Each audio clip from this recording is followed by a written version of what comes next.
Chers frères et sœurs en Christ, si l'on présente le plus souvent la foi, cette profonde confiance en Dieu, en la vie, en l'autre et en soi-même, comme un don de Dieu, l'évangile de Jean nous invite à faire un pas de plus pour découvrir qu'au-delà du don, la foi implique un parcours, un dur apprentissage, un parcours semé d'embûches, comme nous le montre l'histoire de cet aveugle qui recouvre la vue.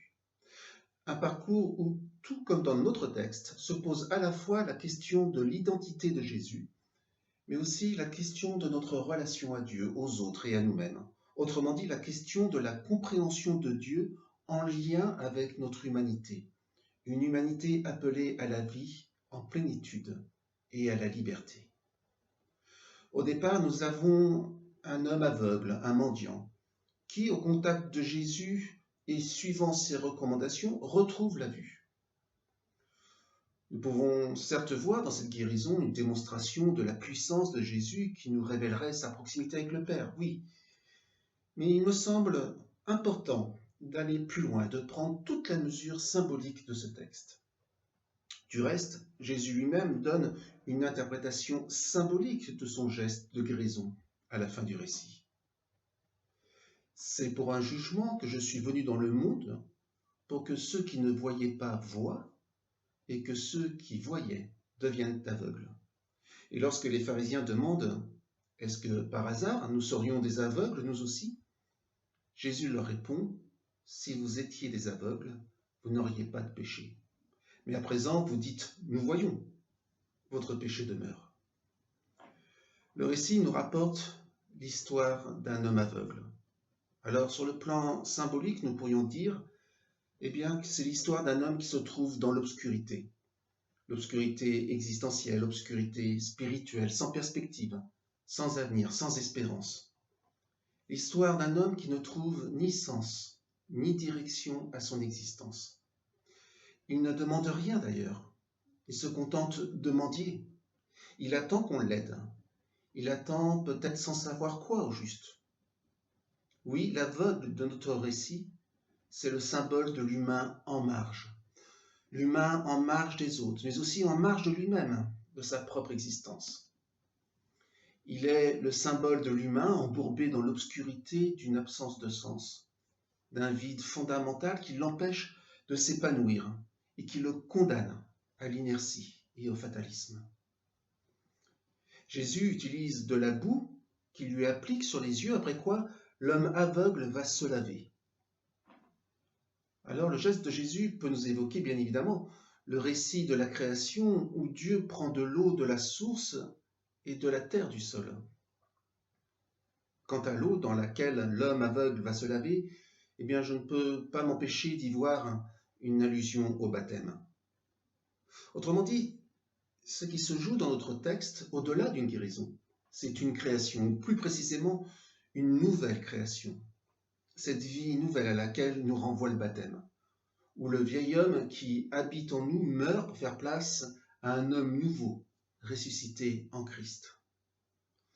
Autrement dit, notre texte nous relate une nouvelle création, une vie nouvelle, où l'être change, où le regard s'ouvre. Il s'agit bien ici d'une résurrection, d'une transfiguration. L'aveugle ne demande rien. Ce qui amène Jésus à agir, ce n'est pas une demande de l'intéressé, mais une question des disciples. Rabbi, qui a péché pour qu'il soit né aveugle, lui ou ses parents? Et les disciples sont ainsi les porte-paroles d'une humanité qui cherche à comprendre et à maîtriser, et trouver des explications et des causes, à répondre à la question du pourquoi. Il en va de même pour le voisinage qui questionne l'aveugle. Ils veulent comprendre ce qui s'est passé, non pas pour expliquer le handicap, mais la guérison. Ils sont déroutés par ce qui échappe à leur maîtrise et à leur entendement. Et les pharisiens se trouvent dans la même logique, poussée à l'extrême. Le récit nous décrit non seulement une volonté de répondre à la question du pourquoi, mais aussi une attitude extrêmement procédurière qui cherche à tout prix à analyser la situation à partir d'un cadre, d'un système qui ne souffre d'aucune faille. Alors, nous aurions tort de penser que les pharisiens se préoccupent avant tout de leur autorité et de leur mainmise sur le peuple plutôt que de se préoccuper de Dieu. Au contraire, les pharisiens sont extrêmement pieux. Ils cultivent une rigoureuse obéissance aux Écritures et à la loi, si bien que la relation à Dieu et aux autres se trouve enfermée dans un système. Or, qui dit système dit maîtrise. Et ce qui sort du cadre alors devient intolérable, insupportable. Ainsi retourne-t-il à la question du pourquoi dans tous les sens. Il se demande aussi ce qu'implique la guérison sur le plan juridique, notamment en lien avec le commandement du sabbat. Que signifie-t-elle sur le plan traditionnel? Qu'implique-t-elle pour l'autorité des docteurs de la loi? Et sur le plan théologique, que signifie la guérison en lien avec le péché, dans la mesure où l'aveugle guérit? En effet, vous le savez peut-être, l'handicap était compris comme une conséquence d'un péché, ce qui amène notamment les pharisiens à dire à l'homme guéri, « Attends, tu es péché depuis ta naissance et tu viens nous faire la leçon. » Enfin se pose la question de savoir d'où vient le pouvoir de Jésus, a fortiori dans la mesure où il guérit un jour de sabbat et va donc à l'encontre des commandements. Peut-il, dans ce cadre de transgression, agir au nom de Dieu? Pour les pharisiens confrontés à la quadrature du cercle, la seule issue possible finalement est l'exclusion. En somme, à l'ouverture d'esprit dont peut faire preuve un homme perdu dans une existence obscure, dépourvu de lumière, de sens et de perspective, eh bien s'oppose une méfiance, une rigidité formelle, qui trouve son ancrage dans une volonté de savoir, de comprendre, et dans un besoin de répondre à la question du pourquoi. Qu'est-ce qui, dans l'avant, explique le maintenant et l'après? Les disciples, les voisins et les pharisiens se trouvent à cet égard dans la même logique. Logique de maîtrise qui a besoin d'explications et de systèmes, de catégories, de petites boîtes où l'on peut ranger la vie et les autres avec leur histoire particulière. Logique de maîtrise qui, fatalement, en vient à exclure et à rejeter tous ceux qui n'entrent pas dans les bonnes cases. D'emblée, Jésus renverse la question du pourquoi pour renvoyer à la lumière non seulement celui qui recouvre la vue, mais encore celles et ceux qui s'enferment dans leur volonté de maîtrise et qui construisent des barrières à coups de certitude. Lorsque se posent des questions existentielles, le pourquoi mène à une impasse. Ce n'est pas lui qui importe, comme s'il y avait une fatalité incontournable conditionnée par l'histoire, par le passé. Mais c'est le pourquoi, c'est-à-dire en vue de quoi, dans quelle perspective, que Jésus nous amène à chercher. Et c'est précisément là qu'intervient la foi comme confiance. Non pas pourquoi les choses sont-elles ainsi, mais en vue de quoi, vers quoi. Et pour Jésus, la réponse est limpide. Pour que se manifestent les œuvres de Dieu en lui, en nous, voire au travers de nous. L'Évangile ne cherche pas à nous embourber dans une fatalité culpabilisante, où tout devrait s'expliquer et entrer dans des cases. Mais l'Évangile cherche à nous libérer, et cela dès maintenant dans la situation où nous nous trouvons, pour qu'advienne justement une humanité ressuscitée, à l'image de la ressemblance de Dieu. À partir de là, celui qui se trouvait dans l'obscurité alors peut avancer, il peut cheminer librement vers la lumière, dans la lumière. C'est sa confiance qui va lui permettre de manifester dans sa propre vie les œuvres de Dieu. L'aveugle peut se mettre en route et il peut affronter l'obscurité ou l'obscure étroitesse et le mépris qui s'exprime à son égard. C'est une transformation progressive de la relation à Dieu, au monde, aux autres et à soi-même qui balise ce chemin de confiance à la lumière de ce renversement fondamental.